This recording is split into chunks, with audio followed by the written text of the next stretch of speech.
Kurasa. Mtazamaji wa EATV, karibu katika Kurasa upate dakika chache za kukuletea machache kati ya mengi yaliyotufikia mezani kwetu Jumapili ya leo. Tuanze kukupekulia kurasa kwa hili. Wakulima wa zao la mbaazi katika wilaya ya Tunduru wamefanikiwa kuuza zaidi ya kilo milioni 17 za zao hilo zenye thamani ya zaidi ya shilingi bilioni 12 kupitia minada 7 iliyofanyika hadi sasa katika msimu wa mwaka 2025-26. Kwa mujibu wa chama kikuu cha ushirika cha Tunduru TAMKU, wamesema minada ya zao la mbaazi itaendelea hadi pale mbaazi zote zitakapokuwa zimeuzwa kutoka mashambani. Kwa msimu wa 2025-2026 tulianza rasmi ukusanyaji wa zao la mbaazi. Mnada wa kwanza tulianza tarehe 26 mwezi wa 8 2025, ambapo tulianza mnada wa kwanza. Lakini pia mpaka kufikia tarehe 7 mwezi wa 10 2025 tumekwisha fanya minada 7. Kwa macho ya kawaida unaweza ukazani kama ni kitu cha kawaida hivi, lakini kwa sisi ambao ni wanaoshirika na wakulima ambao tuko chini kabisa tunaelewa adha pindi ambapo vifungashio hivi vinakuwa havijafika kwa wakati, kwa sababu unakuta mkulima umevuna korosho zako lakini unashindwa sasa kuzipeleka galani. Mchumi wetu ndio korosho ameziweza, ameleta bila hata 100, utakati wa mwishoni shilingi 64 bure, umekopeshwa bure. Tuendelea na Kurasa. Wakati siku ya mtoto wa kike ikiadhimishwa rasmi duniani hapo jana, baadhi ya watoto wa kike nchini wamesema kuwa changamoto zinazokabili zimeendelea kufanywa kazi, japo bado jitihada zaidi zinahitajika ili kufikia malengo ya mtoto wa kike.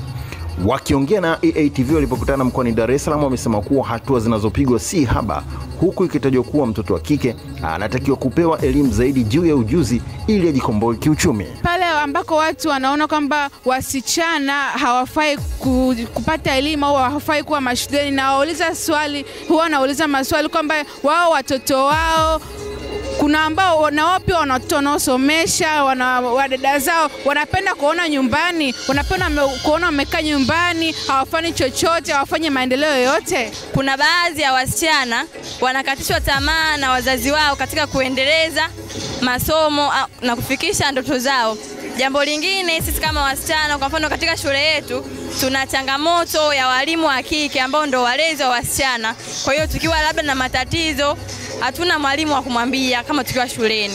Wasichana wanaweza wakajengwa katika ujuzi na katika kuangalia namna ambavyo wanaweza kupewa fursa kujifunza na katika kujenga ujuzi ili waweze kupambana sawa na wenzao katika soko la ajira. Na leo wamekuwa na tamko ama statement yao ya kuwaomba serikali na wadau mbalimbali ni kitu gani wanapenda kuona na mabadiliko gani ambayo wanapenda kuyaona. Lakini pia kumekuwa kuna mada ambapo inayosema ufaulu ni bora kuliko ujuzi, kuangalia namna ambavyo wanauelewa ni kwa namna gani mbali na ufaulu, ujuzi pia ni muhimu katika kuwasaidia kupambania ndoto zao na kutimiza malengo yao. Tumalizie Kurasa kwa hili. Wananchi wa mtaa wa Majengo C kata Majengo wamelalamikia ujenzi holela wa makazi unaofanywa katika mji wa Tunduma unaosababisha kufunga njia na kukosa mawasiliano kutoka sehemu moja kwenda nyingine. Wakiongea na Kurasa, wananchi hao wameiomba serikali kufika eneo la Majengo C kinapojengwa kituo cha mafuta ili kusikiliza kero zinazowakabili. Tuko hapa Majengo C, kwa tunaiomba serikali yetu sikivu ije itusikilize na ijue ni namna gani tunasaidika katika changamoto hii tulionayo ya kuzibiwa njia. Ombi langu ni hili hapa. Tulikuwa tunaomba wamiliki wa majengo haya ambao wanataka kufanya huu ujenzi watuachie barabara, watuachie njia. Sehemu ya kupita imekuwa ni changamoto sana. Kwa hiyo tunaomba hao wenye sehemu kwamba waweze kujadili sehemu ya kupita. Kwa hiyo hilo ndio ombi letu sisi, tupate njia. Kwa namna moja au nyingine nilikuwa naomba serikali ambayo inaongozwa na mama yetu Samia Suluhu Hassan ikija katika eneo hili na kuangalia ujenzi hapo unapoendelea na kuangalia pia sisi tunaishi katika makazi haya tunapateje huduma ya barabara, aidha ya kutoka au ya kuingia. Mikaji katika eneo hili nasikia kwa taarifa nilizonazo walipiga simu katika ofisi ya mpango miji nikaidi kufika eneo hili. Swala njia na kwa ombi letu hizi ni kuwashauri wataalamu wa ardhi waje waliangalia eneo hilo na kutoa ushauri zaidi. Tumekufungulia na kukufungia Kurasa kwa hayo machache kati ya mengi yaliyotufikia mezani kwetu Jumapili ya leo. Tafadhali usikose kufuatilia Kurasa hapo kesho. Kwa niaba wale wote walioshiriki kukuletea Kurasa, jina langu ni Samson Charles. Nikikutakia wakati mwema, endelea kuenjoy vipindi bomba na makini sana kupitia hapa East Africa TV.